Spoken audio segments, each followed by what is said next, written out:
Olá! Como prometido no último vídeo, hoje eu vou falar um pouco sobre a ficha do D&D. Eu vou separar esse vídeo em 3 vídeos menores, só por causa do tempo mesmo.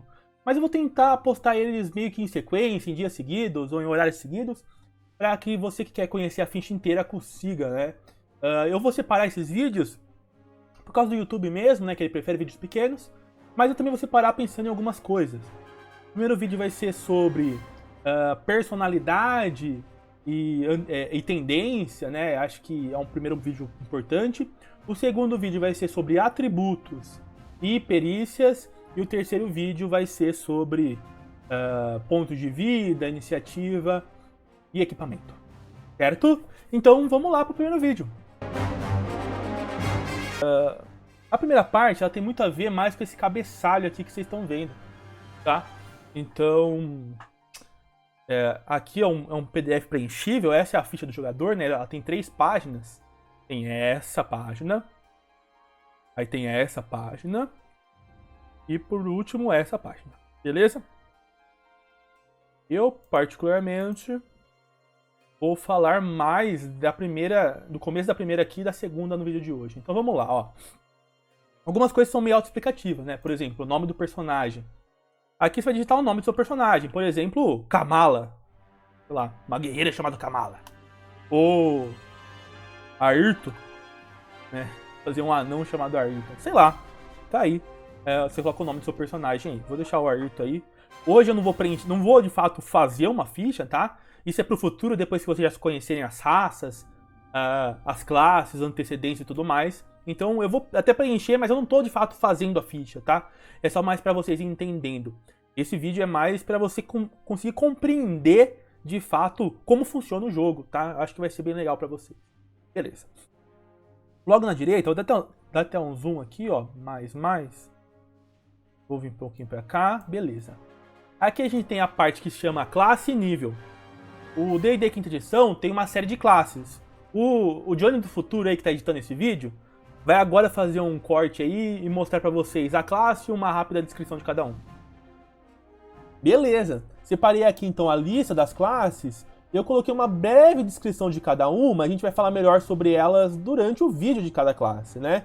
E se você quiser saber melhor o que cada uma é, vai lá e leia o livro do jogador. Aqui é mais uma definição de como eu, como jogador, vejo a classe, tá?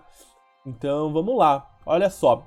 E lembrando, eu vou colocar algumas referências aqui de personagens dessas classes, mas não necessariamente esses personagens são de fato dessa classe. Eles só têm características parecidas, tudo bem? Então vamos lá. A primeira classe é o Bárbaro, né? Tá em ordem alfabética aí. Ele é um guerreiro tribal, ele tem um modelo de luta primitivo. Então alguns exemplos é Conan o Bárbaro, né? Aquele filme do Arnold Schwarzenegger. Também tem o Ragnar, a Largata do Vikings. E o Asterix, do Asterix e Obelix. São bons exemplos de bárbaro. Nossa segunda classe é o Bardo. Ele é um conjurador musical. Ele conhece de música e oratória. Ele tem magias, né? Mas essa magia é tirada da música. Então esse é o grande diferencial dele. Eu trouxe alguns exemplos aqui. E esses exemplos que eu trouxe nem são conjuradores, né? Eles não têm magia. Mas eles são bardos, com certeza, né? Eu trouxe o Geoffrey Chaucer, do Coração de Cavaleiro. É um filme do Heath Ledger. E esse cara aí é quem apresenta o personagem do Heath Ledger na hora de fazer os combates e tudo mais, numas lutas lá de violência gratuita da época medieval, né? E quem apresenta é o Geoffrey. E ele é um bardo, com certeza. O Bode Japert, do Alocando Chapeuzinho, né? Que é um filme aí dos anos 2000. Ele é um bode, basicamente, que vive cantando, separado lá na floresta, né? E é isso. Esse é o lance dele. Ele com certeza é um bardo. Bruxo. E aí eu quero que você se atente ao fato, tá? O bruxo que a gente chama no D&D não é o mesmo bruxo da vida real. Cada lugar a gente tem uma definição diferente para bruxo. E no D&D a gente tem uma definição específica. E a especificidade é o seguinte. O bruxo é um conjurador que tem magia através de um pacto com o ser de outro mundo. Acho que a gente pode trazer aqui como exemplo a Feiticeira Vermelha, né, do Game of Thrones. Que tem um pacto lá com o cara do fogo lá, e por isso que ela tem a magia dela. E a Tóxica do Power Rangers, que é aquela moça que fala espíritos mal, traga esse ogro caído para a nova vida. Enfim, ela tem um pacto com alguém e os espíritos do mal trazem, né, os amigos dela em um formato maior, né, que eles ficam grandes. E aí que o Power Rangers vem com os Megazords pra lutar. Enfim. Então o bruxo, ele tem magia, mas essa magia vem do pacto. Então já vê a diferença. O bardo, a magia vem da música. O bruxo, a magia vem de um pacto. O clérigo também é um conjurador de magia. Só que ele é uma magia divina. Eu acho que como referência a gente pode escolher Jesus, né? Porque na Bíblia ele tem o que a gente pode chamar de magia, né? Então ele consegue curar as pessoas e tudo mais. E a magia dele vem de uma divindade. Continuando, a gente tem um druida que também é um conjurador, só que ele usa o poder da natureza. Então, como referência, a gente pode usar o Radagast, do Senhor dos Anéis, e a Valka, de Como Treinar Seu Dragão. E por mais que ela não seja uma conjuradora, ela tem algumas características bem parecidas com o druida. Pra quem não lembra, né, a Valka, ela vive no meio dos dragões, e meio que até age como um dragão, enfim. É uma característica bem druidística. Continuando, feiticeiro, ó a diferença. Ele é um conjurador que tem a magia inata, ou seja, ele já tem a magia e ele precisa aprender a lidar com ela. Então, alguns exemplos é o Dumbledore. Né? O Dumbledore, quando tem chamada na SBT do Harry Potter, eles falam bruxos.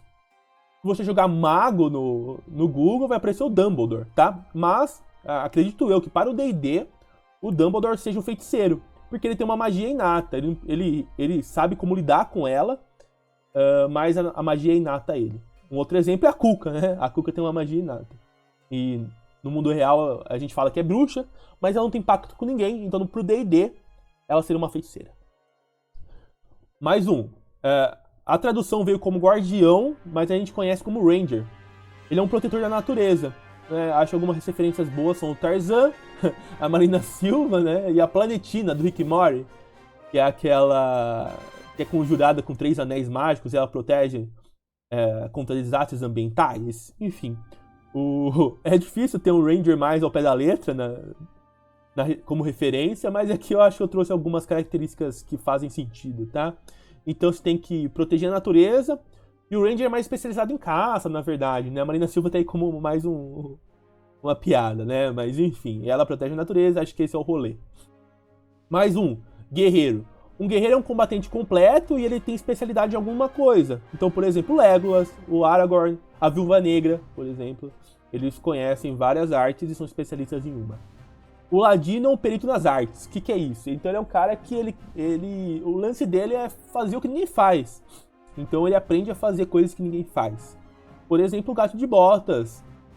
O The Wolf do Pulp Fiction, que é aquele cara que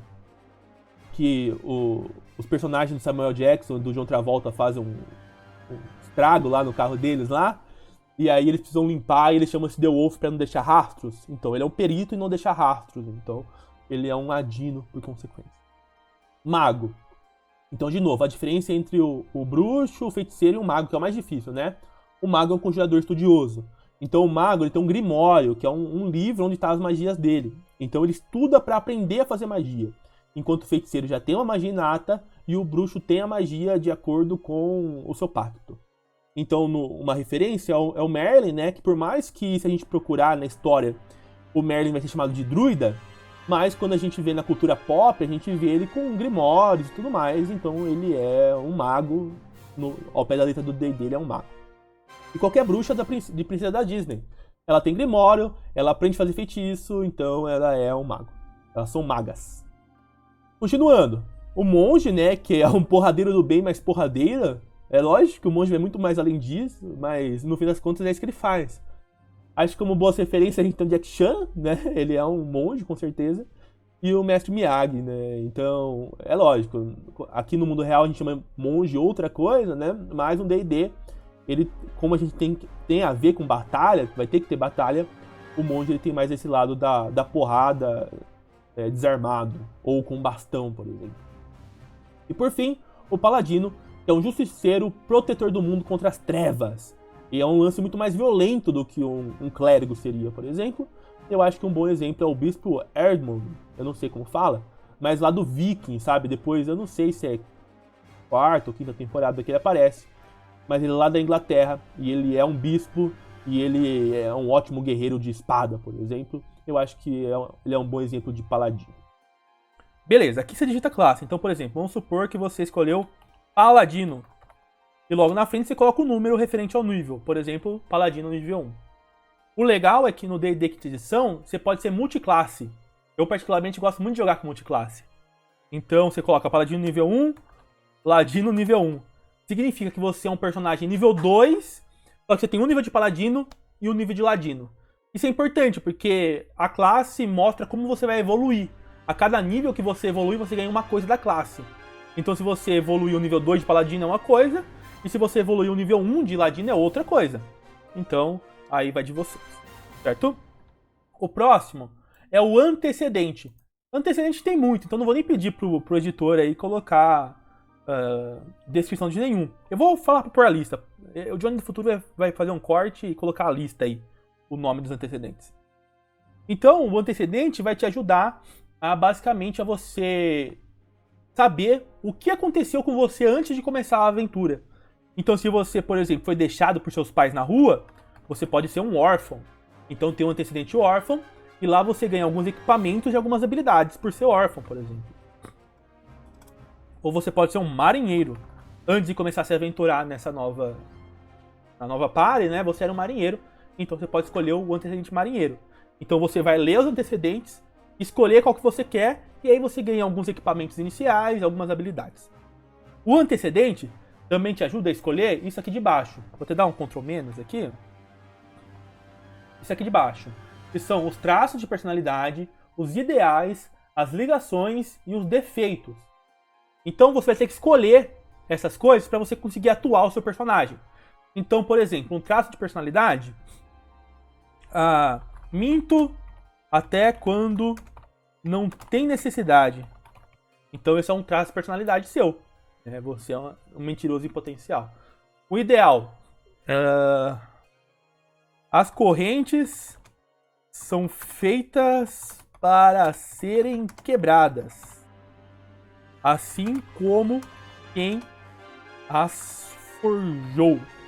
Então, é um ideal, né? Então você não gosta de escravidão, por exemplo. Uma ligação. Minha mãe morreu nas mãos de um anão. E busco ele até hoje. Então, é uma ligação que você tem, né? E um defeito, às vezes falo mais do que deveria. Então, você escolhe, né, essas coisas aí para você conseguir atuar o seu personagem. Ah, Johnny, mas eu não tenho criatividade para criar isso. Então, lá no antecedente, no livro do jogador, se você não sabe o que é livro do jogador, volta e veja o primeiro vídeo. Lá eu explico qual é o conceito e quais são, o que você tem que fazer para começar a jogar D&D. Então volta lá e veja. No livro do jogador, quando você vai em antecedente, lá tem uma tabela de traços de personalidade, de ideais, de ligações, de defeitos. Então eu escolhi o marinheiro, por exemplo, lá teria algumas possibilidades. Você pode tanto escolher uma das possibilidades, como você pode rolar um dado de 8 lados, ou 6, né, depende do antecedente, e aleatoriamente escolher qual é o seu traço, o seu ideal, sua ligação. Então lá tem uma tabela para você fazer aleatoriamente. Beleza? Isso é muito importante, porque ao você escolher isso, você vai ter que lidar com isso durante a sua campanha. Então se você falar que você fala mais do que deveria, não adianta você ficar quieto na hora que o negócio vai pegar fogo. Se o seu defeito é falar mais do que deveria, você tem que falar mais do que deveria. Entende? Então é pra manter o personagem, por isso que tem isso. É muito importante. Beleza. Voltando lá no cabeçalho, a gente tem aqui o nome do jogador, no meu caso é Johnny. Né? Então, tem gente que nem coloca muito isso, né? Mas eu costumeiramente coloco. Continuando no cabeçalho, a gente tem a raça.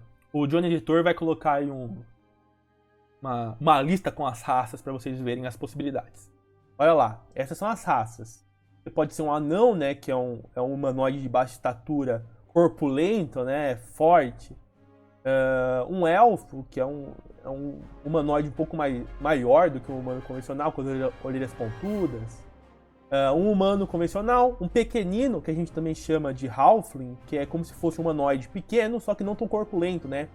ele tem mais como se fosse um humano pequeno, como se fosse uma criança, né? O gnomo, que é basicamente também um humanoide pequeno, só que ele é até menor que o pequenino. O draconato que eu pulei ali, né, que é basicamente um humanoide meio dragão. O meio elfo, que é a mistura entre o elfo e o humano. O meio orc, que é a mistura entre um orc e um humano. Um orc seria um humanoide grande, forte, né, com presas afiadas. E um tiferino, que é meio que uma criatura com chifres, meio da obscuridão, assim. Então aqui eu vou colocar humano, por exemplo. Sei lá. Tendência. E essa é a parte um pouco mais difícil aqui. É difícil até de explicar como funciona. Então, eu não vou me arriscar agora. Vou pedir mais uma vez aí pro editor. Ele vai fazer um recorte, ele vai tentar explicar especificamente como funciona a tendência. Bonito deixar essa parte difícil pra mim, mas tudo bem, vamos lá. Olha só, eu peguei esse meme aí da internet e vai ajudar a gente a entender a tendência, que a gente também chama de alinhamento, tá bom? Então olha só. O seu personagem que você for criar, ele pode ser leal, neutro ou caótico. Qual é a grande diferença entre isso, né? O leal, ele costumeiramente tem uma motivação específica, enquanto o neutro não tem nenhuma motivação, e o caótico tem uma motivação própria, né? Então o leal tem uma motivação social, e o caótico uma motivação própria, e o neutro nenhuma motivação.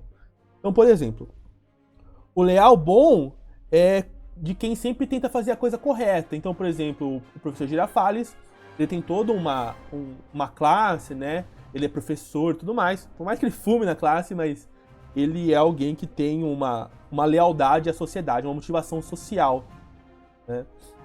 O seu Madruga, por exemplo, ele é o neutro bom, já que ele é uma pessoa que se esforça muito para ajudar os outros. E é realmente isso que ele faz, né? Então o personagem que tenta fazer isso, ele é um neutro bom. O Chaves, por sua vez, é o caótico bom, já que o caótico bom é aquela galera que age conforme a própria consciência. E ele não tem consideração pelo que os outros esperam. É diferente do professor Girafales, por exemplo, do leal bom, né? Mas ele age de forma bondosa, então ele é caótico bom. Continuando. A gente tem o leal neutro, que tá o seu Barriga aí, né? E ele age de acordo com a lei, o leal neutro. Então, o seu Barriga faz isso, né? Ele vai lá pagar o aluguel, já que é o trampo dele. Tem o neutro, que ele é alguém que não prefere não tomar partido das coisas, né? Igualzinho o Jaime Carteiro, né? Para evitar a fadiga. A gente tem o caótico neutro, que é quem segue seus próprios caprichos e valorizam a liberdade pessoal acima de tudo. E a Bruxa de 71 com certeza tem muito a ver com isso. Continuando, a gente tem o leal mal, que tá aí a Dona Florinda, né? O leal mal eles fazem tudo o que eles querem, né? Eles têm que ser tudo do jeito que eles querem, e é eles que são a balança, né? Do que é o certo e o que é errado. E algumas vezes isso acaba caindo em contradição. E então ela tem uma motivação, que a motivação dela é o filho dela, né? Mas ela age de forma má. O neutro mal, que tá aí a Chiquinha, né? Então, é alguém que faz o impossível pra sair impune. Então, ele não demonstra compaixão nem nada. Então, a Chiquinha dos personagens do Chaves é o que mais se encaixa. E, finalmente, é o caótico mal, que é o Kiko, que age de forma violenta arbitrariamente, ele é ganancioso, tem ódio, sede de sangue, enfim. Então, quando você for criar seu personagem, pense aonde se encaixa essa tendência e escolha a sua, já que você vai ter que agir de forma com essa tendência. Para quem está com o livro do jogador, a página é o 122, você consegue encontrar aí os alinhamentos, as tendências. Beleza, eu costumeiramente uso o caótico neutro, né? Eu não sou ainda muito bom de atuar leais e também não sou muito bom em atuar maus. Então eu sempre uso o caótico neutro. Mas aí tem mais a ver com a sua escolha de personagem. Então se você quiser fazer um bárbaro sanguinário, você pode fazer um caótico mal, por exemplo, né? Eu normalmente uso caótico neutro. E por último, os pontos de experiência. Você, como em qualquer jogo, você vai aumentar de nível. E você aumenta de nível de acordo com seus pontos de experiência. Isso daqui é uma das regras mais quadradas do D&D, e a maioria dos mestres nem usa. Eu nunca usei, e todos os meus 4 mestres nunca usaram pontos de experiência. Por quê? Porque acaba, às vezes, atrapalhando a experiência. Então, pode ser que alguém construa um personagem que não é muito de matar os outros. Mas nessa aventura, matar os outros tá dando ponto de experiência. Aí ele começa a matar. Ele tá saindo do personagem só pra ganhar ponto de experiência. Então a maioria dos mestres nem lida com isso, tá? Mas aqui você colocaria seus pontos de experiência. Beleza. Ctrl menos, Ctrl menos. Show de bola. Então a gente já sabe bastante do nosso personagem. A gente já sabe o nome, a gente já sabe qual é a classe dele, a gente já sabe qual é a raça, o antecedente, a tendência. E então a gente já sabe como ele vai evoluir no futuro, né? A partir de agora, como ele vai evoluir? A classe diz pra gente como a gente vai evoluir. E a gente também sabe como ele era no passado, né? O antecedente diz pra gente como ele era no passado. Beleza. Na primeira página é isso, né? Pra esse primeiro vídeo. Mas na segunda página tem outras coisas legais. E eu dou bastante valor. Então, aqui é o nome do personagem, por exemplo, Ayrton. E aqui, deixa eu dar um zoom. Tem um espaço para você pôr a idade, a altura, o peso, cor dos olhos, cor da pele, né? Cor dos cabelos. Então, aqui é para você descrever o personagem. Então, a idade, sei lá, 25. A altura, 1,85. Né? Tô colocando qualquer coisa aqui, né? Que no caso é a minha altura. Peso, 110 kg. Cabelos, castanhos. Vou me descrevendo aqui. Pele branca e olhos castanhos, né? Então aqui serve para você descrever seu personagem, né? Mais para baixo, essa segunda parte da ficha, tem muita gente que nem usa, mas é muito importante, ela ajuda muito a gente. Aqui tem um espaço para a gente fazer um desenho do personagem, por exemplo, e nesse PDF preenchível, eu consigo até colocar um arquivo aqui, né? Vamos ver se tem alguma coisa boa aqui. Aqui, ó.